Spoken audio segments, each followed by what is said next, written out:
Thanks for watching Mufti Habib Qasimi speeches. Subscribe and click the bell icon for more videos.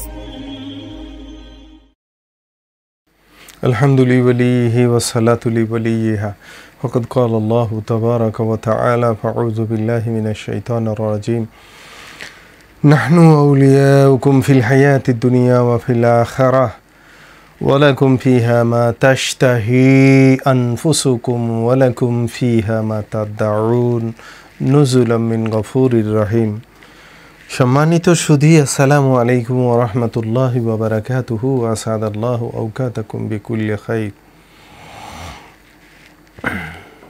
আজকের বিষয়বস্তু হচ্ছে কিয়ামতের ভয়াবহতার মাঝখানে কিছু শ্রেণী আল্লাহ তাআলার নিকটবর্তী, আল্লাহ তাআলার সান্নিধ্যে, আল্লাহ তাআলার সন্নিকটে যে আরশের ছায়াতলে স্থান পাবে। তারা কারা?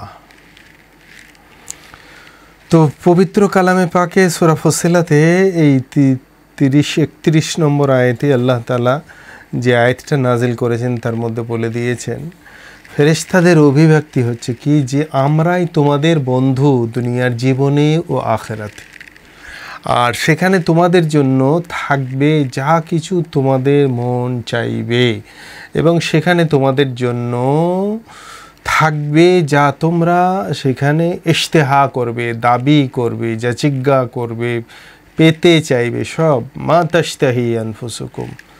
ফেরেশতাগণ মুমিনদেরকে বলবে যে তোমরা জান্নাতে মনে যা চাইবে তাই পাবে এবং যা দাবি করবে তাই সরবরাহ করা হবে।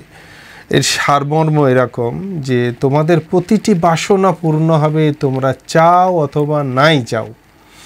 তারপরে নজুলা শব্দ তথা আপ্যায়নের কথা বলে এদিকে ইঙ্গিত করা হয়েছে যে অনেক নিয়ামত এমনও পাবে যার আকাঙ্ক্ষাও তোমাদের অন্তরে সৃষ্টি হবে না। যেমন মেহমানের ক্ষেত্রে এমন হয়, অতিথিদের জন্যে এমন অনেক বস্তুও আসে যার কল্পনাও পূর্বে করা হয় না। বিশেষত যখন কোনো বড় লোকেরা মেহমান হয়।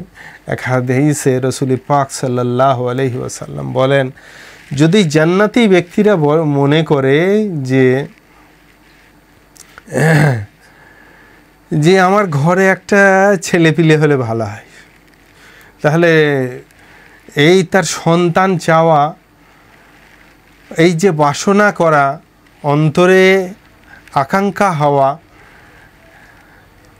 সঙ্গে সঙ্গে গর্ভে ধারণ হবে, প্রসব হবে, শিশুর দুধ খাওয়ানো, দুধ ছাড়ানো, যৌবনে পদার্পণ, সব সঙ্গে সঙ্গে মুহূর্তের মধ্যে হয়ে যাবে। তিরমিজি শরীফে 2563 নম্বর হাদিসের মধ্যে এসছে ওয়ালাকুম ফিহা মা তাশতাহি আনফুসুকুম। সেখানে দামাল ছেলে চাও, জোয়ান ছেলে চাও, যেমন চাইবে সঙ্গে সঙ্গে তুমি সন্তানের পিতা হয়ে যাবে। সেই সন্তান যেমন চাইবে সেই রকম আকৃতি, অভিব্যক্তি, দর্শন যাই তুমি মনে করবে আল্লাহ তাআলা সঙ্গে সঙ্গে সেখানে তো বহু হুর থাকবে যাদের মাঝখানে এক একটা হুরের সেবিকা হিসেবে ৭০ জন করে সেবিকা থাকবে। আর এরকম ৭০টা হুর আল্লাহ তাআলা ন্যূনতম একজন জান্নাতীকে প্রদান করবেন। আর তাছাড়াও এই জান্নাতি মহিলা যারা হুর, এরা তো থাকবেন এবং তাদের সঙ্গে প্রত্যেকটা হুরের সঙ্গে ৭০ জন করে সেবিকা থাকবে তাদের দেখাশোনা করার জন্যে। আর তাছাড়া দুনিয়ার যে বউটা ছিল সে বউটাও থাকবে। যদি একটা বউ থাকে একটা বউ থাকবে, একাধিক বউ থেকে থাকে তো একাধিক বউ থাকবে। আর এই জান্নাতি হুরেদের যে গৃহ, বাড়ি, ঘর, আবাস, এই হুরেদের আবাসস্থল থেকে ৭০,০০০ বৎসর দূরে অবস্থান করবে তার স্ত্রীর বালাখানা, গৃহ, সেইগুলো সব আল্লাহ তাআলা তৈরি করে দেবেন। তো এই ইশতেহা কিয়ামতের ময়দানে তো প্রচণ্ড ভিড় থাকবে। তো সেখানে কোটি কোটি মানুষের সমাগম হবে, অধিকাংশ মানুষ থাকবে দুশ্চিন্তাগ্রস্ত। সবাই নিজের পরিণতি নিয়ে চিন্তিত থাকবে। আমরা নবী পাক সাল্লাল্লাহু আলাইহি সাল্লামের সুপারিশের আকাঙ্ক্ষী হব, তার সঙ্গে আমাদের কোথায় সাক্ষাৎ হবে, তিনি ছাড়া তো আমাদের কোনো উপায়ই দেখছি না, আমাদের ঈমান আমাল খুবই কম। সুতরাং নবী সাল্লাল্লাহু আলাইহি সাল্লামের সুপারিশ ছাড়া তো আমাদের কোনো গতিও নেই, কোনো পথও নেই। তো কোন কোন জায়গায় নবী সাল্লাল্লাহু আলাইহি সাল্লামের সঙ্গে সাক্ষাৎ হবে যাতে আমরা সেখানে পৌঁছিতে পারি, এই সম্পর্কে হযরত আনাস রাদিয়াল্লাহু তাআলা আনহু প্রশ্নের উত্তরে রাসূলুল্লাহ সাল্লাল্লাহু আলাইহি ওয়াসাল্লাম বলেছেন, 3 জায়গায় আমার সঙ্গে তোমাদের সাক্ষাৎ হবে। পুলসিরাতের পাশে, আমল নামা যেখানে মিজান থাকবে, তোমাদের নেকি এবং বদির ওজন করা হবে, সেখানে আমাকে পাবে। আর হাউজে কাউসারের পাশে তোমরা আমাকে পাবে। এই 3 স্থানে যে কোনো এক জায়গায় আমার সঙ্গে তোমরা দেখা পাবে। আল্লাহ দয়া করলে সাক্ষাৎ ও লাভ সহজ হয়ে যাবে। 3টি বিষয় খুব গুরুত্বপূর্ণ। প্রথমত হচ্ছে বিশুদ্ধ ঈমান, যাতে কুফর এবং শিরকের সংমিশ্রণ মোটেও থাকবে না। দ্বিতীয় নম্বর হচ্ছে ফরজ ও ওয়াজিব সুন্নতের পাবন্দি করা। আর তৃতীয় নম্বর হচ্ছে কবিরা গুনাহ থেকে বেঁচে থাকা, ঈমান আমাল আর ইস্তেনাব আনিল মাআসি, আর কিচ্ছু ব্যাপার নয়। এই 3টে থাকলেই হবে। এই 3টির বিষয় মেনে চললে ইনশাআল্লাহ সব কিছু সহজ হয়ে যাবে। আল্লাহ তাআলা সব আসান করে দেবেন। আল্লাহর ফেরেশতারা আমাদের সাহায্য করবেন। কোরআনে মজিদ সূরা ফুসসিলাতে 31 নম্বর যে আয়াতটা পড়লাম, নাহনু আউলিয়াউকুম ফিল হায়াতিদ দুনিয়া ওয়া ফিল আখিরা লা ওয়ালাকুম ফিহা মা তাশতাহি আনফুসুকুম ওয়ালাকুম ফিহা মা তাদউন নুজুলাম মিন গফুরির রহিম। তো দুনিয়া এবং আখিরাতে আমরা তোমাদের সাহায্যকারী হিসেবে থাকব। কাদের অভিব্যক্তি? ফেরেশতাদের অভিব্যক্তি। অতএব ঈমানদার ও আমলকারীদের জন্য সহজতর প্রতিশ্রুতি এটাই রয়েছে, ফলে তারা সহজে নবী সাল্লাল্লাহু আলাইহি সাল্লামের সাক্ষাৎ ও সুপারিশ লাভ করবে। কিন্তু আমলে ত্রুটি থাকলে, যদি কিছু ভুল থেকে থাকে, তাহলে সুপারিশ পেলেও বিলম্বে সাজা ভোগ করার পর পাবে। খানিকটা ডান্ডা ভোগ করার পর এই গুনাহগুলো বিদূরিত করিয়ে দিয়ে তারপরে আল্লাহ তাআলা সব কিছু দেবেন। আল্লাহ সবাইকে ঈমান এবং ইয়াকিনের পূর্ণতা নসিব করুন। প্রিয় নবী সাল্লাল্লাহু আলাইহি সাল্লামের সুপারিশ সহজে ও তাড়াতাড়ি পাওয়ার আমাদের সর্বজনীন সকলের জন্য সুন্দর ব্যবস্থা করুন। কিয়ামতের দিন আল্লাহ নবী সাল্লাল্লাহু আলাইহি সাল্লাম তার উম্মতকে চিনবেন কীভাবে? হাদিসে বর্ণিত আছে, রাসূল পাক সাল্লাল্লাহু আলাইহি সাল্লামের সাক্ষাতের 3 জায়গায় তিনার সাক্ষাৎ পাওয়া যাবে। 1 নম্বর হচ্ছে পুলসিরাত, দ্বিতীয় নম্বর হচ্ছে কোথায়? মিজান, আর তৃতীয় নম্বর হচ্ছে কোথায়? হাউজে কাউসার। এই 3টি জায়গায় নবী সাল্লাল্লাহু আলাইহি সাল্লামের সাক্ষাৎ পাওয়া যেতে পারে। রাসূল সাল্লাল্লাহু আলাইহি সাল্লাম তার উম্মতকে চিনবেন, এই ব্যাপারে এক হাদিসে রাসূল পাক সাল্লাল্লাহু আলাইহি সাল্লামকে জিজ্ঞাসা করা হলে নবীজি সাল্লাল্লাহু আলাইহি সাল্লাম বলেন যে আমার উম্মতের কপালে বিশেষ ধরনের একটা দাগ থাকবে, চিহ্ন থাকবে। আল্লাহ পাক কোরআনে পাকের মধ্যে বলেছেন, সীমাহুম ফি ওয়ুজুহিহিম মিন আসারিস সুজুদ যালিকা মাসালুহুম ফিত তাওরাত ওয়া মাসালুহুম ফিল ইনজিল।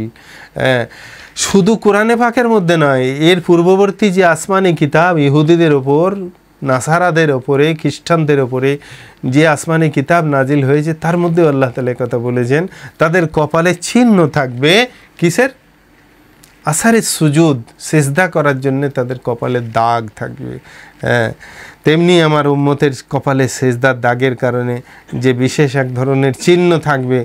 আর একটা চিহ্ন থাকবে, হাদিসে পাকের মধ্যে এসেছে, গোররা মুহাজ্জালিন, পাঁচকালি ঘোড়া, যেমন হাজারো ঘোড়ার মাঝখানে যে ঘোড়াগুলোর পাগুলো সাদা হয় এবং কপাল সাদা হয়, ওই শত সহস্র ঘোড়ার মাঝখানে যেমন সেই ঘোড়াগুলোকে চিনে নিতে অসুবিধা হয় না, নবীজি সাল্লাল্লাহু আলাইহি ওয়াসাল্লাম বলেছেন যে ক্বালা নবী সাল্লাল্লাহু আলাইহি ওয়াসাল্লাম ফা ইন্না উম্মতি ইয়াউমা ইযিন গুররাম মিনাল ওযুই ওয়াস সুজুদ, ইসনাদুহু সহিহ।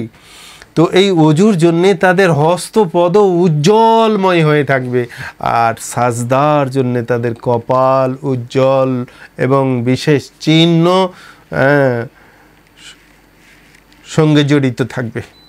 নবী সাল্লাল্লাহু আলাইহি ওয়াসাল্লামের পবিত্র ইরশাদ হচ্ছে তাদের অজুর জন্যে এবং সেজদার জন্যে তাদের হস্তপদ উজ্জ্বলময় হবে। এমনকি যারা যত ভালো করে অজু করবে, হাদিসে পাকের মধ্যে এসছে তাদের তত অলংকার পরানো হবে। কেউ যদি এই ঘুটনু সমেত এই কুনু সমেত অজু করে তাহলে এটা ফরজ আদায় হলো। হ্যাঁ, আর যদি একবারে কেউ উঁচু করে আরও ভালো করে বেশি করে ধোয়, আরও বেশি করে ধোয়, পাগুলো এই গোড়ালির ওপরে যে দুপাশে হাড্ডি বেরিয়ে থাকে, এই যে দুটো হাড্ডি পায়ের বেরিয়ে থাকে, এইটুকু ধোয়া ফরজ পায়ের। কিন্তু তার থেকে ওপরে যদি আরও বেশি করে পাটা পিণ্ডলি সমেত ধোয়, তাহলে কী লাভ হবে? আল্লাহ পাক তাদের জন্য কি করবেন? অতটা উঁচু করে অলংকার পরাবেন। হ্যাঁ, মানুষ প্রশ্ন করবে তাহলে এত অলংকার বইবে কী করে জান্নাতিরা?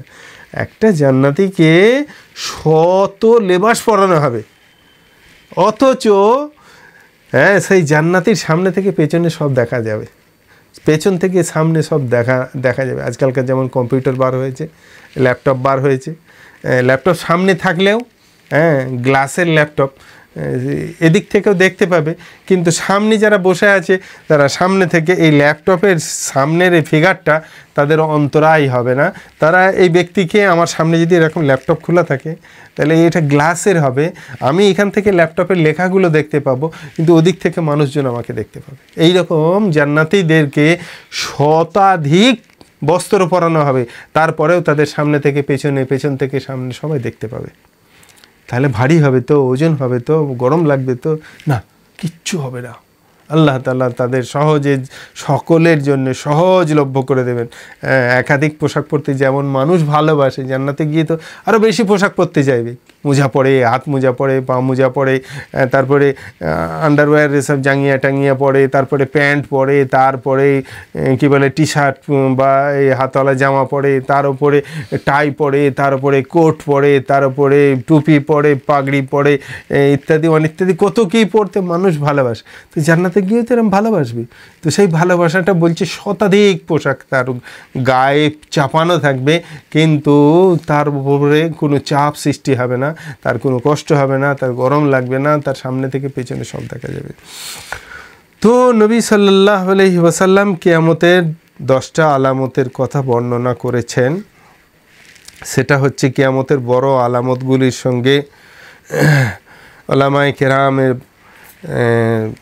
অভিব্যক্তি হচ্ছে কিয়ামত খুব নিকটেই। তবে তারা ওলামারা এটাও বলেন যে কিয়ামত সংগঠিত হওয়ার আগে 10টি বড় বড় নিদর্শন প্রকাশ পাবে। অবশ্য আমরা দেখেছি যে ছোট ছোট বহু আলামত ইতিমধ্যেই প্রকাশিত হয়ে গিয়েছে, যেমন মিথ্যা, গীবত, প্রতারণা, খেয়ানত ইত্যাদি সমাজে ব্যাপকভাবে ছড়িয়ে পড়া। জাকাত, সদকা, আমানতের সম্পদের, গনিমতের মালের মতো আত্মসাৎ করা, বাপ মায়ের সঙ্গে অবাধ্যতামূলক আচরণ করা, তারপরে সম্পদকে কি বলে গনিমতের মালের মতো আত্মসাৎ করা, তারপরে দূরবর্তীদের সঙ্গে বন্ধুত্ব, আত্মীয়তার সঙ্গে শত্রুতা, হারাম খাওয়া বেড়ে যাওয়া, সুদ ঘুষ ব্যাপক হওয়া, হালাল হারামে পার্থক্য না করা, সকাল সন্ধ্যায় ইমান বিক্রি করে ফেলা, সকালবেলায় মুসল্লি সন্ধ্যাবেলায় কাফের হয়ে যাওয়া, অশ্লীলতার বিস্তার, গান বাজনার প্রসার, ভদ্র সম্ভ্রান্ত লোকেদের মৃত্যু এবং দুষ্ট প্রকৃতির লোকেদের নেতা হওয়া ইত্যাদি। এগুলো ছাড়াও আরও 10টা আলামত আছে, সেইগুলো মন দিয়ে কি শুনতে হবে। কিয়ামতের বড় বড় আলামতগুলো সম্পর্কে হাদিসে রয়েছে। একবার একজন সাহাবী কিয়ামত সম্পর্কে পরস্পরের মধ্যে আলোচনা করছিলেন। ঘটনাক্রমে রাসূলুল্লাহ সাল্লাল্লাহু আলাইহি ওয়াসাল্লাম তাদের পাশ দিয়ে যাচ্ছিলেন। তিনি তাদের কথাবার্তা শুনে বললেন, ওয়া ইন্নাহা লা তাকুমু হাত্তা তারাউ ক্বাবলাহা আশারু আয়াত আদ-দাজ্জাল। 2 নম্বর হচ্ছে আদ-দুখান, ঈসা ইবনে মারিয়াম, ইয়াজুজ মাজুজ, ওয়াদ-দাব্বা, ওয়া তুলু'উশ শামসি মিন মাগরিবিহা, ওয়া খাসাফাত বিল মাশরিক, ওয়া খাসাফা বিল মাগরিব, ওয়া খাসাফা জাজিরাতিল আরব। এই 10টা নিদর্শন পাওয়া যেতে হবে। কিয়ামত সংগঠিত হওয়ার আগে 10টি বড় আলামত প্রকাশিত হবে।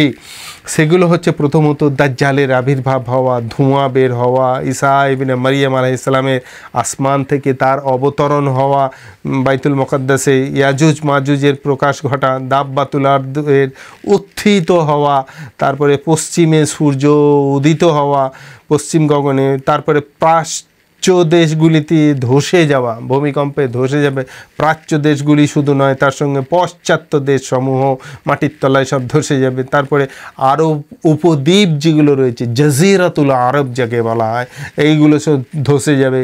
তারপরে ইয়ামান থেকে সেই আগুনের শিখা বার হবে। কোথা থেকে? সমুদ্রের ভেতর থেকে, যা লোকেদেরকে একটি ময়দানের দিকে তাড়িয়ে নিয়ে একত্র করবে। এই 10টা আলামত পেলে তবে কিয়ামত সংগঠিত হবে। সেই কিয়ামতের দিন 7 শ্রেণীর মানুষ আল্লাহ তাআলার বিশেষ ছায়ায় থাকবে। প্রথমত হচ্ছে আবি হুরায়রা রাদিয়াল্লাহু তাআলা আনহু عن النبي صلى الله عليه وسلم قال سمعت يظلهم الله في ظله يوم لا ظل إلا ظله الإمام العادل والشاب نشأ في عبادة ربه ورجل قلبه معلق في المساجد ورجلان تحابا في الله واستمعا عليه وتفرق عليه ورجل طلبته امرأة ذات منصب وجمال فقال إني أخاف الله ورجل تصدق أخفى حتى لا تعلم شماله ما تنفق يمينه ورجل ذكر الله خاليا فصادت عيناه رواه البخاري। তো নবীজি সাল্লাল্লাহু আলাইহি ওয়াসাল্লাম বলেছেন এই 7 শ্রেণীর মানুষ কি কিয়ামতের দিন আল্লাহ তাআলার ছায়ায় স্থান পাবে। তার মধ্যে প্রথম হচ্ছে কি? প্রথম হচ্ছে 1 নম্বরে হচ্ছে আল ইমামুল আদিল, ন্যায়পরায়ণ ইমাম, রাষ্ট্রপতি বা শাসক, যে জনগণের সঙ্গে ন্যায় বিচার করবে, সকলের ওয়াজিব হকসমূহ আদায় করবে, কারো সঙ্গে জুলুম অত্যাচার করবে না। খলাফায়ে রাশিদিন ওমর ইবনে আব্দুল আজিজ এবং সেই শাসকের কর্মচারীগণ চুরি দুর্নীতি করবে না, কর্মচারীদেরকে উপযুক্ত বেতন দেবে যেন তাদের প্রয়োজন পূর্ণ হয়। আর যে কর্মচারীরা জুলুম অত্যাচার করবে, চুরি দুর্নীতি খেয়ানত করবে, তাদেরকে সাজা দেবে, তাদের চাকরিচ্যুত করবে, ধনী গরিবদের মধ্যে সাম্য বিধান করবে। কাজটা সহজ নয়, কিন্তু যে শাসক এইভাবে শাসন কার্য পরিচালনা করে দুনিয়া থেকে বিদায় নেবে, আল্লাহ তাআলা কিয়ামতের দিন যখন কোনো বস্তুর ছায়া থাকবে না তখন তাকে আরশে আজিমের ছায়া তলে জায়গা দেবেন। এটা অনেক বড় নিয়ামতের সম্মানের ব্যাপার হবে। আজকে এই জিনিসটা শাসকের মধ্যে নেই, দুর্ভাগ্যের বিষয়। এখন শাসক হয়ে গেছে অন্যায়ের পক্ষে, জালিমের পক্ষে। জালিমকে সমর্থন করার জন্যে সুপ্রিম কোর্টে আদালতে গিয়ে বিচার প্রার্থনা করছে। কত বড় দুর্ভাগ্য!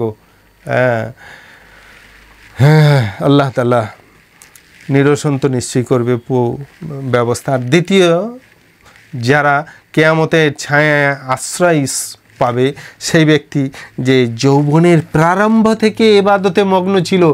এই নয় যে বুড়োবেলায় গিয়ে মসজিদে ঢুকেছে, বউ খ্যাটখ্যাট খ্যাটখ্যাট করে, ট্যাক ট্যাক ট্যাক ট্যাক করে, তো চ বাবা মসজিদেই চ বলে বাড়িতে বসে বসে খ্যাটার খ্যাটার করেই যায়, মসজিদে যেতে পারে না। তো বউয়ের এই চিটচিটিনি খিটখিটিনির ভয়ে যারা মসজিদে যায় তারা ছায়া পাবে না। যারা যৌবনের শুরু থেকেই মসজিদে যাওয়া, ইবাদতে নিমগ্ন থাকা যে সমস্ত যুবকদের অভ্যাস ছিল, দ্বিতীয়ত ইলম ও আমলে নিমগ্ন ছিল, দুনিয়ার স্বার্থ থেকে দূরে থেকেছে, এমন করেনি যে যৌবনকালে টাকা পয়সার পেছনে দৌড়েছে, ধন সম্পদ অর্জন করেছে, তারপর কবরে যাওয়ার সময় দিনদার হয়ে গেছে, যেটা অধিকাংশ দিনদারদের মধ্যে দেখা যায়। বরং সেই যুবক যৌবনের প্রথম থেকেই দিনই ইলম, নেক আমল, দাওয়াতের মাধ্যমে থেকেই আল্লাহ তাআলার ইবাদতে মশগুল হয়েছে। সে অনেক বড় কুরবানি ও ত্যাগ স্বীকার করেছে, দুনিয়ার আরাম আয়েশের দিকে চোখ তুলে কখনো দেখেনি। আল্লাহ তাআলা এমন যুবককে আরশের ছায়াতলে ঠাঁই দেবেন, তাকে সৌভাগ্যশালী ও সম্মানিত করবেন। এই দ্বিতীয় শ্রেণী হলো। তৃতীয় শ্রেণী কারা? ওই ব্যক্তি যে বসবাস করে দুনিয়ার লোকেদের সঙ্গে, কিন্তু দ্বীনি ইলম ও আমল থেকে কখনো অমনোযোগী তারা কখনো হয় না।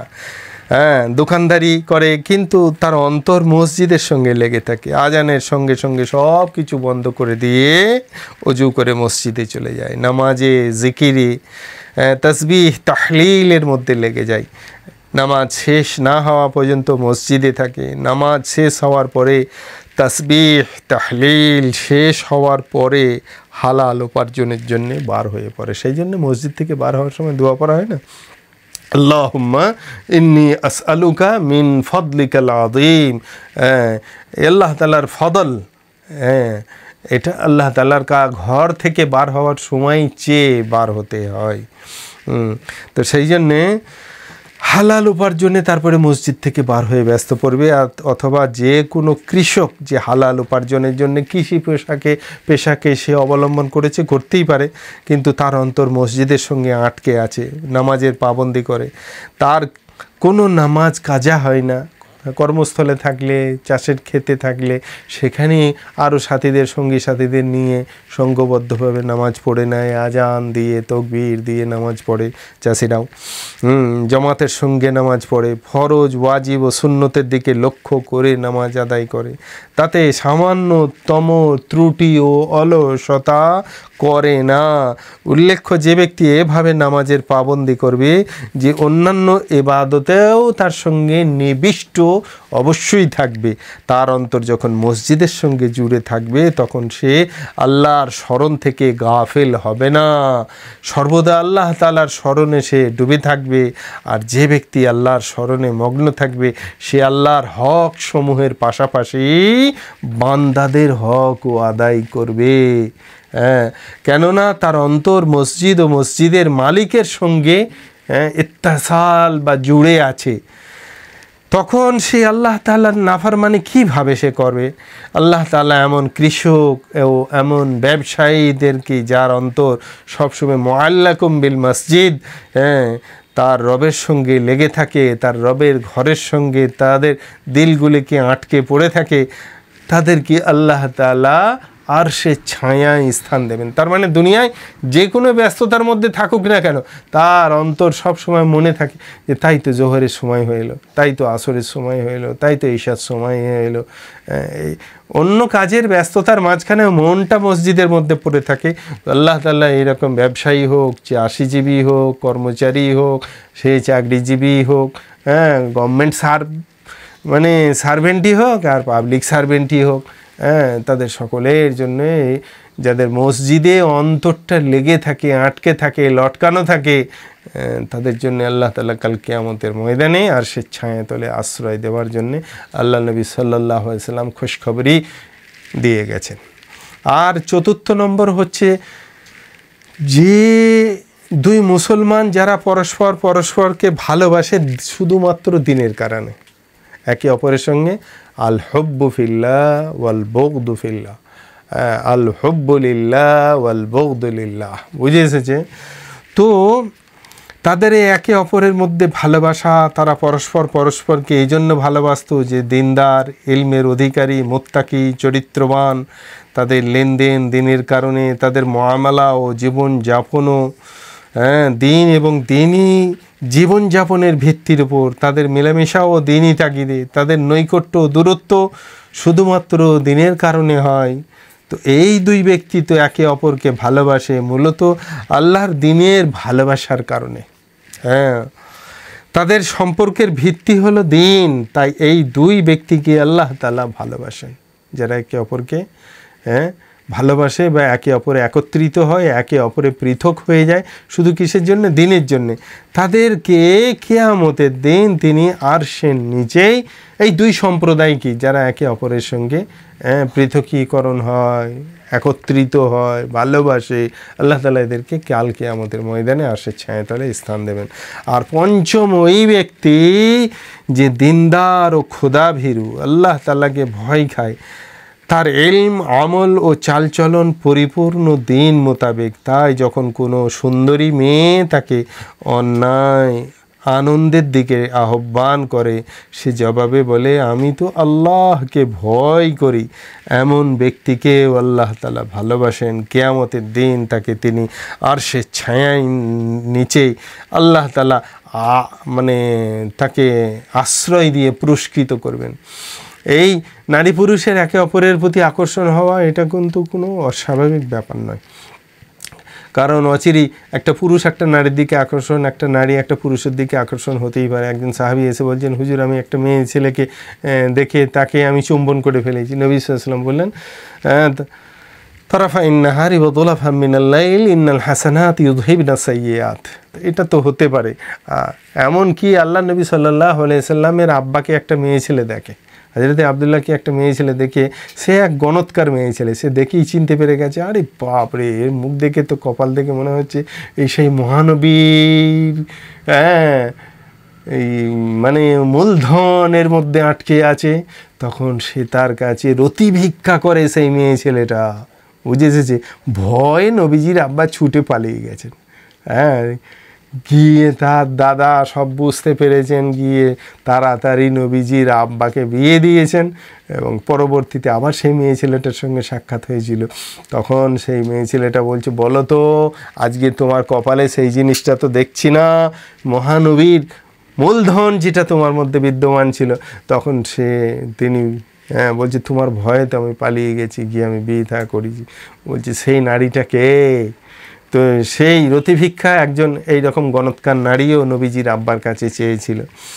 তো এইরকম খোদা ভীরুতা যেটি হয়, যে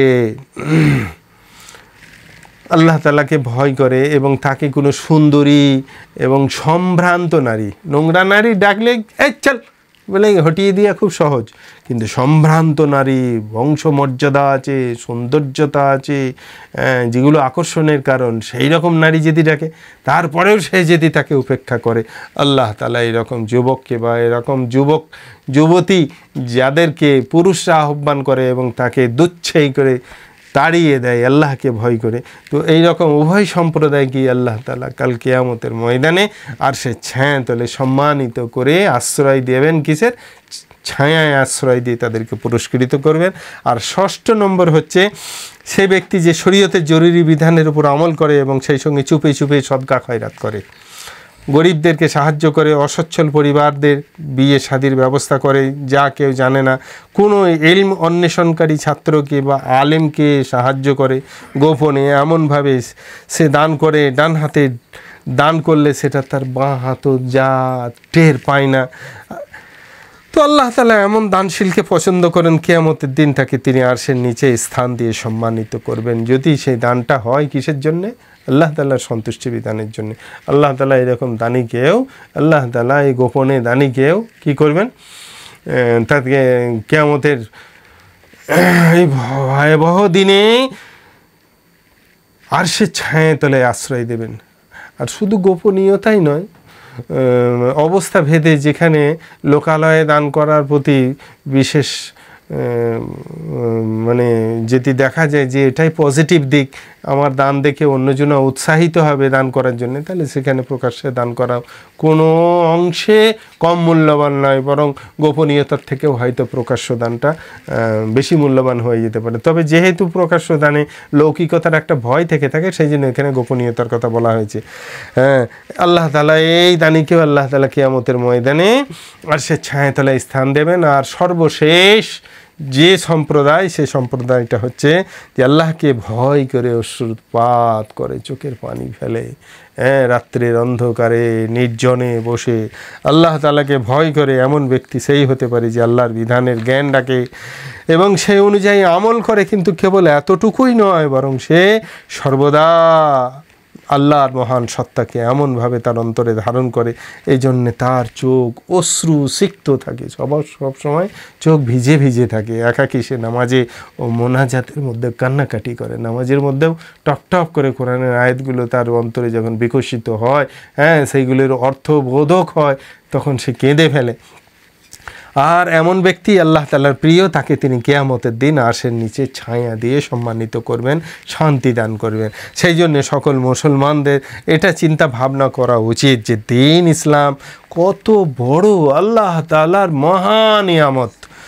আল্লাহ তাআলা সকল যুবক যুবতীদের, সরকারকে, ব্যবসায়ী, কর্মজীবী, চাষি, পেশা বয়স নির্বিশেষে তার সকল বান্দাদেরকে কথাগুলোর উপরে আমল করার তথা আমাদের সকলকে তৌফিক দান করুন। ওয়া আখিরু দাওয়ানা আনিল হামদুলিল্লাহি রাব্বিল আলামিন ওয়াস সালাতু ওয়াস সালামু আলা সাইরিল আমবিয়া ওয়া জামিউল মুরসালিন ওয়াল হামদুলিল্লাহি ইয়া রাব্বিল আলামিন।